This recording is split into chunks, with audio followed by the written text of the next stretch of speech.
Assalamualaikum warahmatullahi wabarakatuh.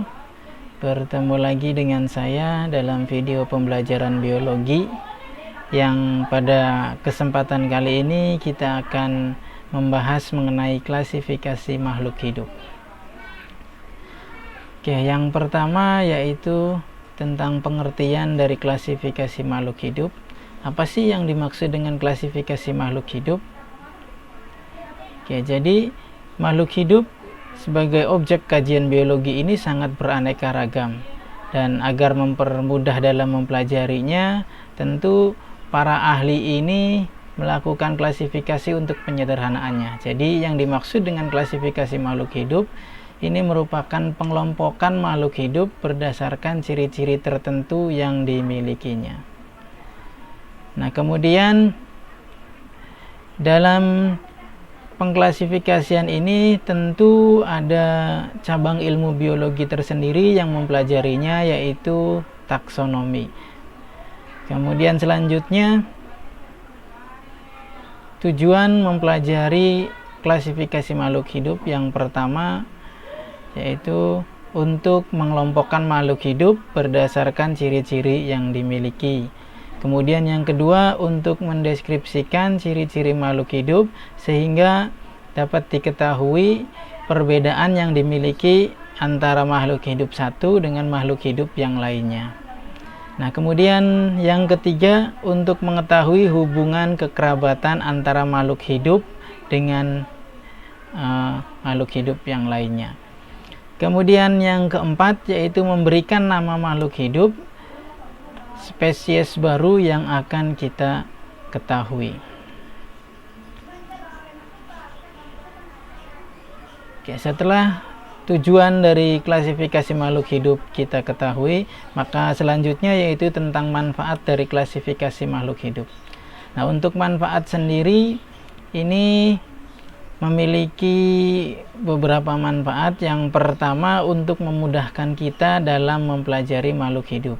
Yang kita ketahui makhluk hidup di dunia ini sangat beraneka ragam. Kemudian yang kedua, agar hubungan kekerabatan antara makhluk hidup itu dapat diketahui. Kemudian yang ketiga, membuat studi tentang organisme hidup menjadi nyaman. Kemudian yang keempat, membantu dalam identifikasi khusus dari organisme tertentu. Nah, kemudian yang kelima yaitu mempelajari tentang beberapa perwakilan dari masing-masing kelompok yang berbeda-beda. Nah, ini masih mengenai manfaat dari klasifikasi makhluk hidup. Manfaat yang keenam yaitu membantu untuk mengintegrasikan gagasan tentang kehidupan secara keseluruhan. Nah, kemudian yang ketujuh, mengungkapkan hubungan di antara berbagai kelompok organisme. Yang kedelapan, memberikan informasi tentang tumbuhan dan hewan yang terjadi di wilayah geografis tertentu. Kemudian yang kesembilan, menunjukkan hubungan evolusi dengan membangun kompleksitas bentuk struktur yang semakin meningkat dan dalam berbagai kelompok organisme.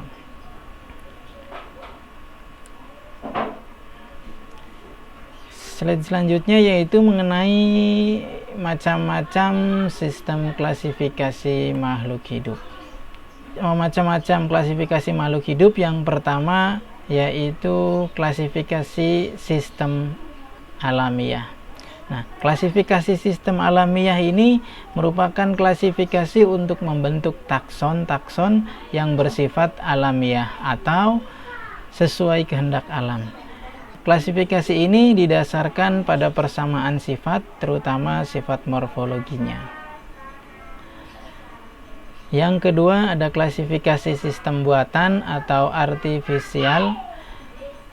Ini merupakan klasifikasi untuk tujuan praktis, misalnya didasarkan karena kegunaannya seperti tanaman obat, tanaman makanan pokok, atau yang lainnya. Nah, kemudian yang ketiga, klasifikasi sistem filogenik. Nah, Untuk klasifikasi sistem filogenik ini didasarkan pada jauh dekatnya hubungan kekerabatan antara organisme dengan melihat ciri morfologi, kemudian anatomi, fisiologi, dan etologi. Selanjutnya yaitu tentang proses klasifikasi makhluk hidup. Para ilmuwan biologi masih menggunakan buku Linnaeus yang berjudul Sistem Natur atau Sistem Alam yang diterbitkan tahun 1758 sebagai dasar klasifikasi ilmiah.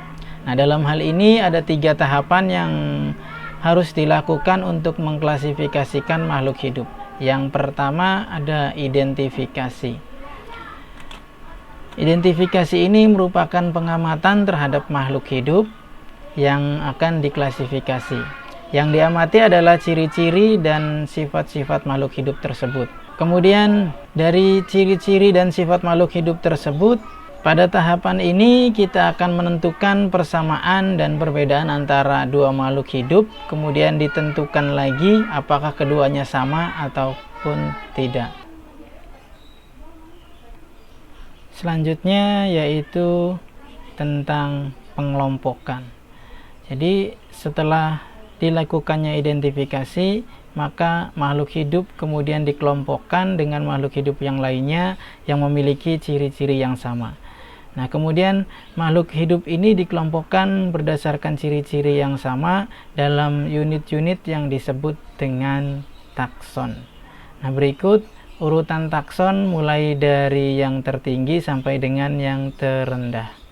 Yang pertama ada kingdom. Nah, kingdom ini merupakan tingkatan takson tertinggi yang kita ketahui pada perkembangannya. Kingdom ini dibagi menjadi 6.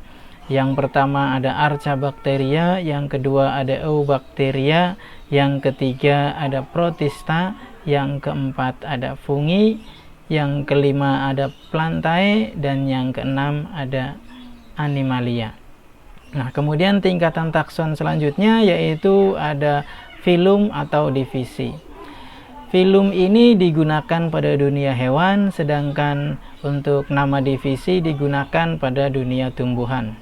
Nama filum atau divisi ini terdiri atas organisme-organisme yang memiliki 1 atau 2 persamaan ciri. Nah, kemudian nama filum ini tidak memiliki akhiran yang khas, sedangkan untuk divisi umumnya memiliki akhiran khas seperti pita atau mikota. Kemudian tingkatan yang ketiga yaitu kelas. Nah, kelas ini merupakan tingkatan takson yang tepat berada di bawah filum atau divisi.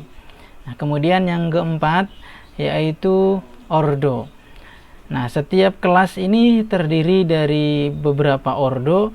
Nah, pada dunia tumbuhan, nama ordo umumnya diberi akhiran ales. Kemudian yang selanjutnya famili atau suku. Nah, famili ini merupakan tingkatan takson di bawah ordo. Nama famili pada tumbuhan biasanya diberi akhiran Aceae, sedangkan untuk hewan biasanya diberi nama Ideae. Kemudian selanjutnya genus atau marga. Genus ini merupakan takson yang lebih rendah dari famili. Kemudian nama genus ini terdiri dari 1 kata. Huruf pertamanya yaitu berhuruf kapital, sedangkan yang lainnya berhuruf kecil. Selanjutnya yaitu spesies. Nah, spesies ini merupakan suatu kelompok organisme yang dapat melakukan perkawinan antara sesamanya. Nah, ketika pengelompokan takson ini sudah dilakukan, maka selanjutnya yaitu pemberian nama.